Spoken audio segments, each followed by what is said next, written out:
নমস্কাৰ সন্ধিয়াৰ বাতৰিৰ সৈতে ষ্টুডিঅত মই সুমি চাওহক আজিৰ প্ৰথমটো সংবাদ টিয়কত ৰাইজৰ কাষত আসুৰ সাধাৰণ সম্পাদক লুৰিন জ্যোতি গগৈ বানেগৰুকা জাজিমুখৰ 500 পৰিয়ালক খাদ্য সামগ্ৰী বিতৰণ নিউজ নৰ এক ৰিপৰ্ট মহামাৰী কৰোনা ভাইৰাছৰ সংক্ৰমণে অসমত খুটি খোৱা ৰাইজক বাৰুকৈয়ে জুকাৰি গৈছে তেনে সময়তে আৰ্থিকভাৱে পিছপৰা লোকৰ কাষত থিয় দিছে সদৌ অসম ছাত্ৰ সন্থাৰ সাধাৰণ সম্পাদক লুৰিন জ্যোতি গগৈ যোৰহাট জিলা ছাত্ৰ সন্থাৰ সাধাৰণ সম্পাদক জিতু নেওগৰ বিশেষ সহযোগত তথা টিয়ক আৰু শিমলুগুৰি মৌজাৰ আঞ্চলিক ছাত্ৰ সন্থা জাজিমুখ আঞ্চলিক ছাত্ৰ সন্থাৰ সতীৰ্থসকলৰ লগ হৈ চৰকাৰী নীতি নিৰ্দেশনাৰ সামাজিক দূৰত্ব বজাই যোৰহাট জিলা জাজিমুখৰ লুইতপৰীয়া হাতীখাল বেজৰচিগা অঞ্চলত আৰ্থিকভাৱে পিছপৰা 500 পৰিয়ালৰ মাজত চাউল দাইল আটা পিয়াজ আলু মিঠাতেল নিমখ আদি বিতৰণ কৰে মানৱ সেৱাই শ্ৰেষ্ঠ সেৱা এই সকলো ৰাজনীতিৰ উদ্ধত অনুষ্ঠান আৰম্ভ কৰি ক'লে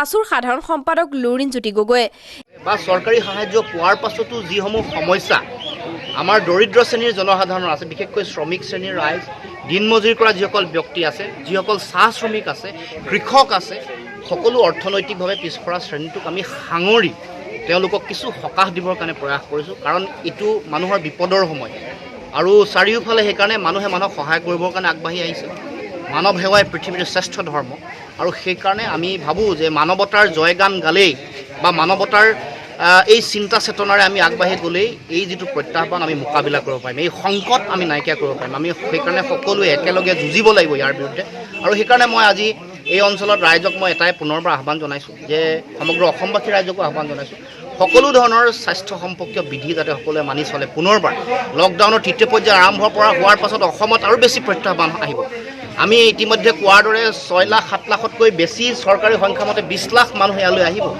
অহাৰ পাছত কোৱাৰেণ্টাইন চেণ্টাৰসমূহ অত্যন্ত বিজ্ঞানসন্মতভাৱে গঢ়ি তুলিব লাগিব ৰেপিড যিটো টেষ্টিঙৰ যিটো ব্যৱস্থা এইটো ব্যৱস্থা চৰকাৰে কৰিব লাগিব কোৱাৰেণ্টাইন কৰাৰ পাছত তাত ল'ব লগা যিবোৰ সাৱধানতা ব্যৱস্থাৱলী তেওঁলোকৰ খাদ্যপাতি তেওঁলোকৰ স্বাস্থ্যসন্মত থাকিব পৰা ব্যৱস্থা এইবোৰ ব্যৱস্থা কিন্তু চৰকাৰে কৰিব লাগিব গতিকে এইবোৰ হ'ল চৰকাৰৰ মূল দায়িত্ব এই সম্পৰ্কত শক্তিশালী পৰিকল্পনা কৰিবৰ কাৰণে আৰু যিসকলে ইয়ালৈ আহিব বিচাৰিছে সেইসকলক অনাটো অত্যন্ত প্ৰয়োজনীয় মাধুৰ্য Bora report news now 24x7 Jorhat একাদশ অসম আৰক্ষী বাহিনীৰ সাহায্য প্ৰদান নিউজ নৰ এক ৰিপৰ্ট আৰক্ষী বুলি সাধাৰণ মানুহৰ মনলৈ অন্য কিবা ভয় বা কিবা আহে কিন্তু আৰক্ষীয়ে যে ৰাইজৰ বাবে সদায় ৰাইজৰ প্ৰতিটো সুখ দুখৰ দিনত কাষত থাকে আজি প্ৰমাণ কৰিলে দেৰগাঁও একাদশ অসম আৰক্ষী বাহিনীয়ে সমগ্ৰ দেশ পুনৰ তৃতীয় লকডাউনৰ ফালে দুখীয়া দিন হাজিৰা কৰা লোকসকলে বহু কষ্টৰ মাজেৰে দিন পাৰ কৰাইছে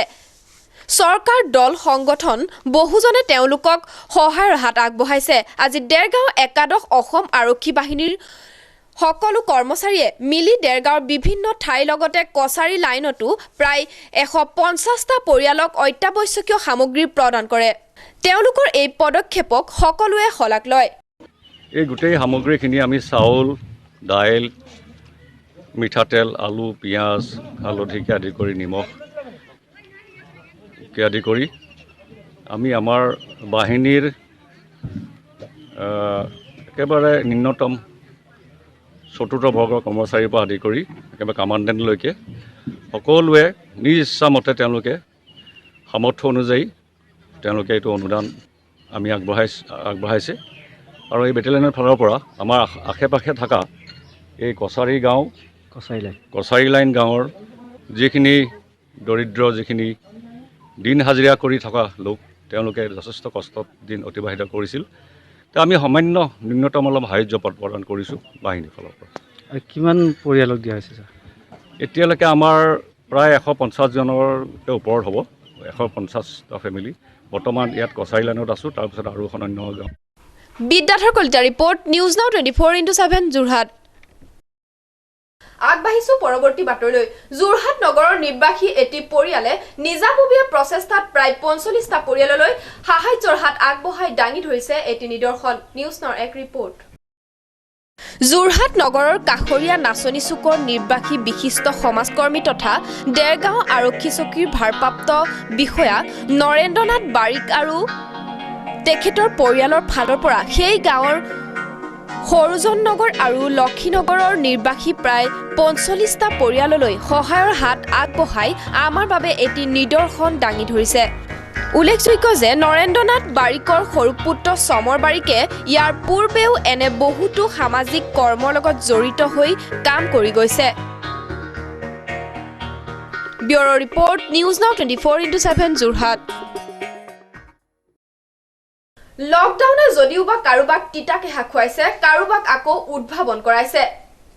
যোৰহাটৰ তৰাজানৰ সোণাৰী গাঁৱৰ সাংস্কৃতিবান যুৱক পাৰ্থপ্ৰতিম নেওগে বিগত ৫ বছৰ ধৰি অসমীয়া বিহু বাদ্যযন্ত্ৰ নিৰ্মাণ কৰাৰ লগতে বহুতকে পেপা শিকাই আহিছে।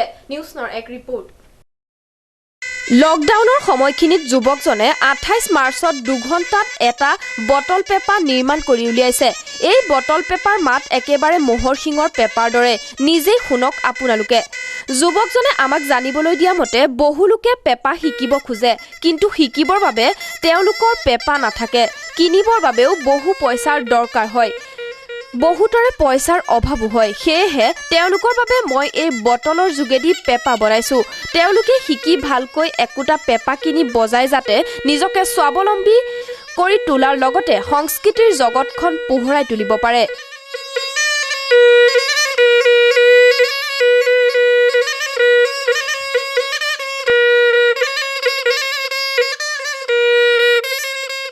এতিয়াৰে পৰা পিছ পৰি ৰ'ব নালাগে পেপা শিকাৰুসকল। যিসকলে পেপা শিকিব বিচাৰে তেওঁলোকৰ বাবে মই বনাইছোঁ এক ব্যতিক্ৰমী পেপা, যিটো পেপাৰ নাম দিছোঁ বটল পেপা। এইটো হৈছে বটল পেপা। যিসকলৰ এটা মহৰ শিঙৰ পেপা কিনিবৰ বাবে তেওঁলোকৰ পইচাৰ অভাৱ হয়, অসমৰ্থ তেওঁলোক, সেইসকলে এইটো পেপাত পেপা শিকি পেলাই তেওঁলোকে পাছলৈ মহৰ শিঙৰ পেপা কিনিব পাৰিব। এতিয়া যাতে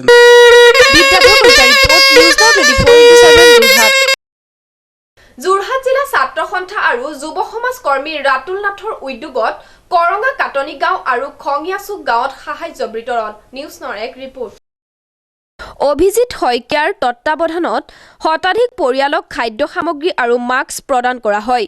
উক্ত সাহায্য বিতৰণ অনুষ্ঠানত উপস্থিত থাকে আছুৰ কেন্দ্ৰীয় সমিতিৰ সাধাৰণ সম্পাদক লুৰিণজ্যোতি গগৈৰ লগতে কেন্দ্ৰীয় সমিতিৰ সাংগঠনিক সম্পাদক জুল খাউণ্ডৰ লগতে কেন্দ্ৰীয় সমিতিৰ কিছু বিষয়ববীয়া আৰু যোৰহাট জিলা ছাত্ৰ সন্থাৰ সমূহ সদস্যা উপস্থিত থাকে। এই সাহায্য শিবিৰত কেইবা শতাধিক পৰিয়ালক সাহায্য সামগ্ৰী প্ৰদান কৰে। এই শিবিৰত ৰাইজক আলু, পিয়াজ, তেল, দাইল, বিস্কুট, চাবোন, চাউল আদি বিতৰণ কৰা হয়। এই কাৰ্যসূচীত এখনি ফুলাম গামোচাৰে স্থানীয় গাঁওবুঢ়া হেমকান্ত নাথে সম্বৰ্ধনা জনায়।